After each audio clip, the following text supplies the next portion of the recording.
In the year 1091, the Byzantine Empire was on the verge of collapse, reeling from a series of ineffective emperors and a string of military setbacks that undermined its authority across its vast territories.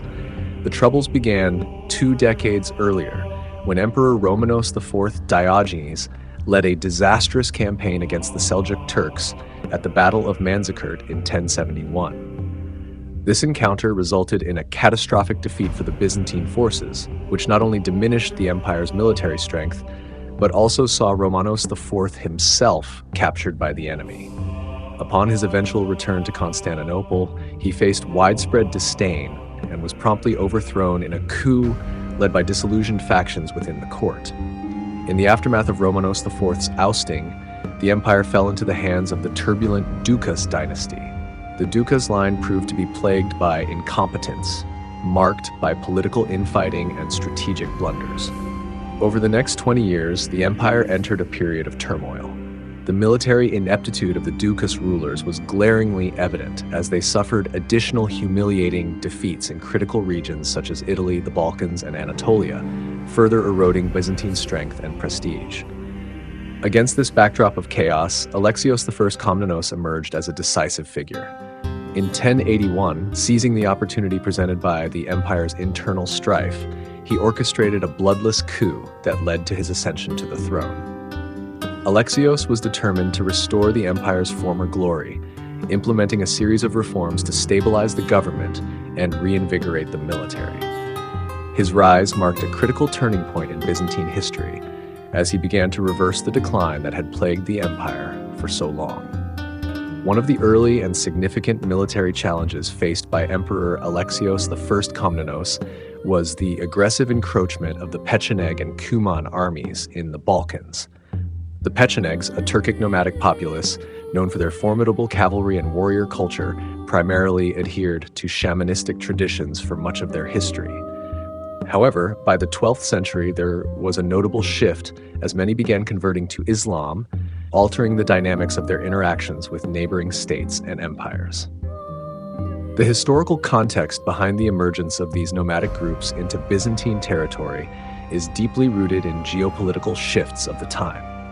Following substantial defeats inflicted upon them by the Rus forces, particularly those aligned with the burgeoning power of Kievan Rus, the Pechenegs found their traditional homelands, located predominantly in the steppes north of the Black Sea, unsustainable for their survival. As a result, by the late 12th century, they sought refuge in new hunting grounds within the expansive borders of the Byzantine Empire, further straining the already complex imperial frontiers. Similarly, the Cumans, another Turkic group, were also same nomadic in nature and shared certain cultural and linguistic ties with the Pechenegs. However, their spiritual practices were distinct, with a strong emphasis on Tengriism, which celebrates the sky god Tengri and is reflective of their connections to the natural world.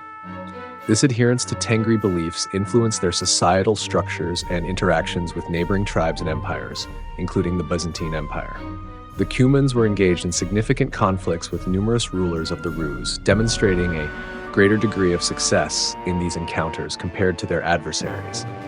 Unlike the Rus, the Cumans, along with the Pechenegs, shared a distant lineage with the Seljuk Turks, who were actively involved in military confrontations with the Byzantines on their eastern front. However, there were notable distinctions between these groups. The Seljuks, heavily influenced by Persian culture, embraced Sunni Islam as a central aspect of their identity. In contrast, the Cumans and Pechenegs maintained a more nomadic lifestyle, lacking the permanence of a settled society. This divergence in cultural and social structures played a crucial role in shaping their interactions with surrounding civilizations and their respective military strategies. The Pechenegs and Cumans frequently served as mercenaries and had typically collaborated against the Byzantines in the years leading up to the Battle of Levounion. However, their alliance began to crumble due to disputes over the division of war spoils, creating a significant opportunity for the Byzantines. Historian Victor Spinai notes, the disagreement between the Cumans and the Pechenegs regarding shares of plunder resulted in a decisive rift between the two Turkic peoples, a rift that Alexios I skillfully exploited in the spring of 1091. In the blooming season of spring in the year 1087, alarming news arrived at the opulent Byzantine court, sending waves of concern through its noble ranks. The source of this anxiety was a formidable invasion emanating from the north, orchestrated by the Pechenegs. These fierce warriors were reported to have amassed a staggering force of 80,000 men, a seemingly insurmountable army poised to strike at the heart of the Byzantine Empire.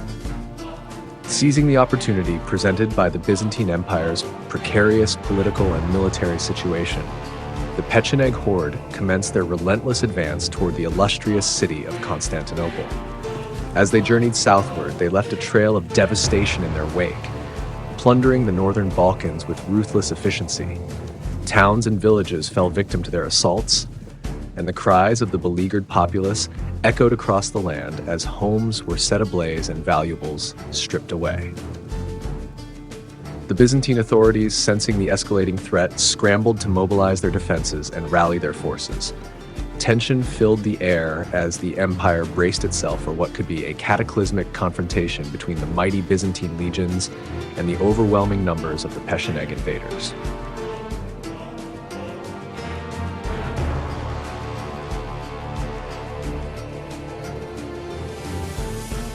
The invasion posed a grave and imminent threat to the stability and existence of Alexios I Komnenos' Byzantine Empire. Years of devastating civil war had severely weakened the military structure and morale of the Byzantine forces, leaving them ill-equipped to confront the fierce Pecheneg invaders who sought to exploit this vulnerability. Faced with an overwhelming enemy and limited resources, Alexios was compelled to utilize not only his military acumen, but also his diplomatic finesse to protect his realm from complete destruction. In a desperate bid to strengthen his forces, Alexios turned his attention to the Cumans, a nomadic Turkic tribe known for their formidable fighting prowess. Recognizing the potential alliance, he reached out to them with offers of gold and other riches as incentives to join his campaign against the Pechenegs. His diplomatic overtures were met with a favorable response. The Cumans, enticed by the promise of wealth and glory, quickly mobilized their warriors and made their way towards Byzantine territory. By late spring of 1091, the combined forces of the Byzantines and Cumans began to take shape. The atmosphere was charged with a sense of urgency as they prepared for what would be a pivotal clash.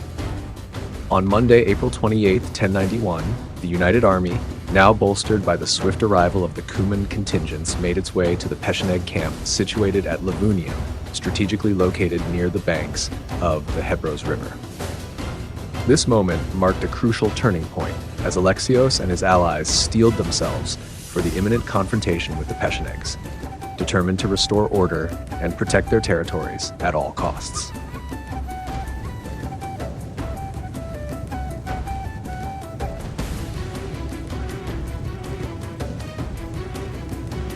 The Pechenegs seemingly found themselves in an unexpected predicament, taken off guard by the unfolding events. In a decisive moment, the emperor pledged that the following day would mark the commencement of an engagement with the enemy forces. Recognizing the importance of this announcement, the high-ranking generals, company commanders, and other officers swiftly convened to discuss the implications of the impending battle. They worked urgently to disseminate the crucial news throughout the camp, ensuring that every soldier understood that preparations were to begin for the confrontation on the morrow. From the tents of the seasoned warriors to the makeshift quarters of the new recruits, the call to arms echoed, igniting a mix of anticipation and anxiety among the troops.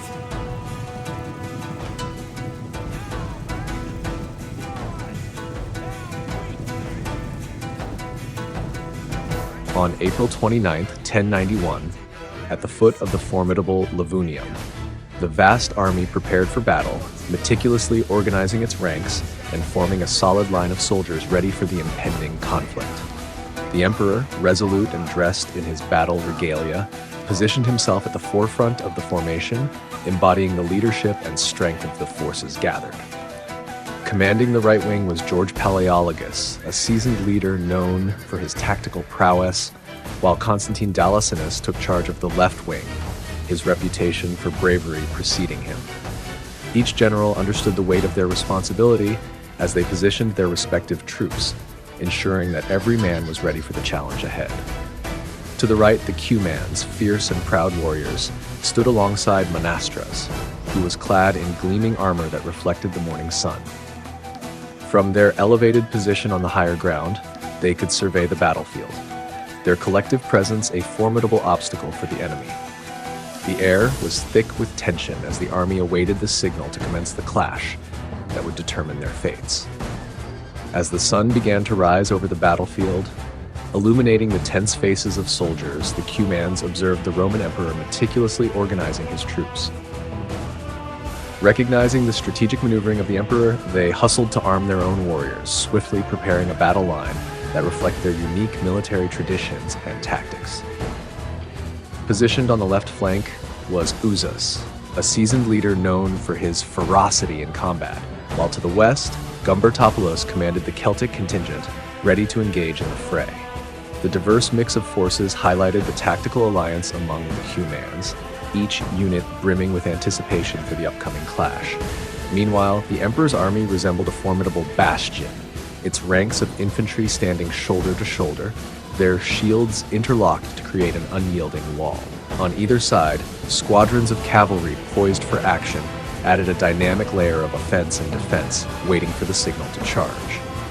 As the tension in the air thickened and both sides readied themselves for combat, the order was given once again for the trumpeter to blow the call to battle, a resounding note that echoed across the field and into the hearts of the warriors. The moment of confrontation was at hand. In their deep-seated fear of the vast and formidable host of Pechenegs, whose terrifying covered wagons functioned as makeshift ramparts, the Romans, gripped by anxiety, united in a fervent plea to the Lord of all for mercy and protection. With a shared resolve, they spurred their horses into a frenzied gallop, charging forth to confront their foes. Leading this determined charge was the emperor himself, a figure of authority and valor at the forefront of the fray. As the Romans organized themselves into a crescent formation, a palpable energy surged through the ranks. It was as if, at a single word of command, the entire army, comprising not only the steadfast Romans but also their fierce allies, the Cumans, lunged forward as one cohesive unit, ready to engage and overwhelm the Pechenegs in battle. In the midst of a fierce clash, both sides quickly became locked in intense combat. The battle was straightforward and swift, revealing a striking imbalance in power.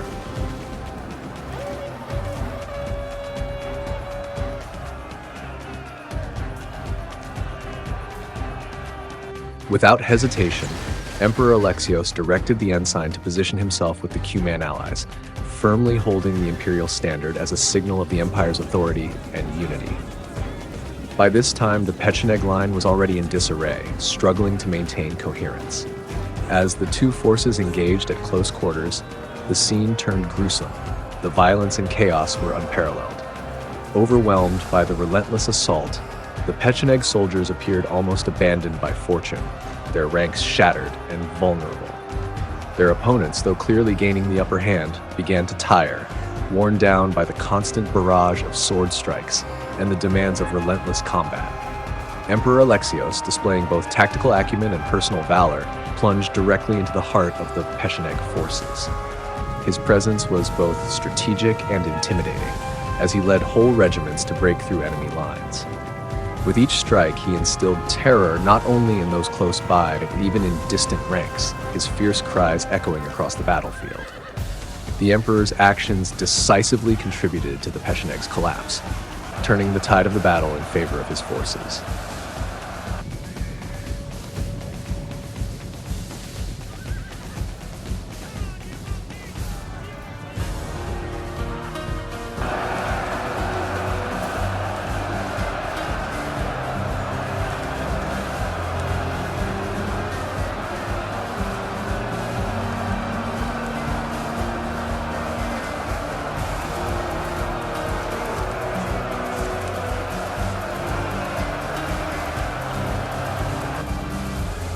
As the sun climbed to its zenith, casting its brilliant rays directly overhead, Emperor Alexios displayed remarkable foresight and determination.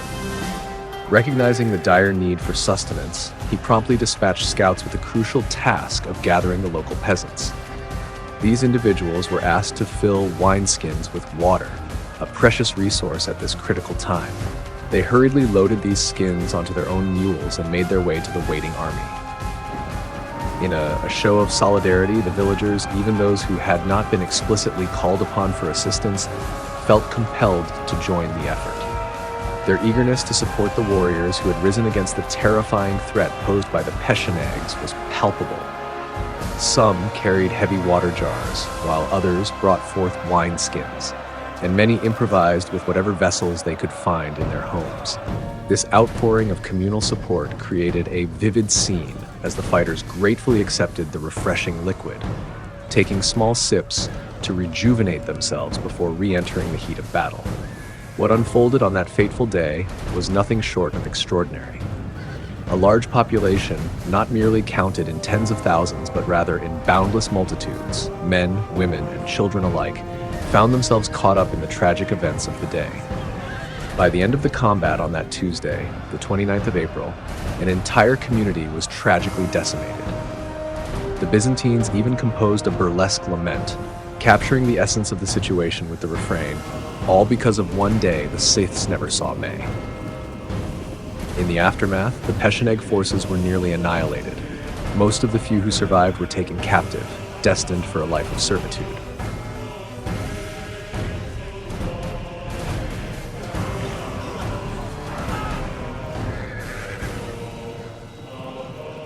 The Battle of Levounion represents the most significant victory achieved by a Byzantine army in over 50 years. This battle marks a pivotal moment in Byzantine history. The empire had suffered a severe decline over the previous 2 decades, and Levounion signaled to the world that the empire was finally on the path to recovery. Alexios demonstrated his role as the savior of Byzantium during this critical time, igniting a renewed sense of hope among the war-weary Byzantines. For the Pechenegs, the battle effectively led to the downfall of their civilization, as numerous families were lost, forcing the survivors to assimilate into neighboring cultures.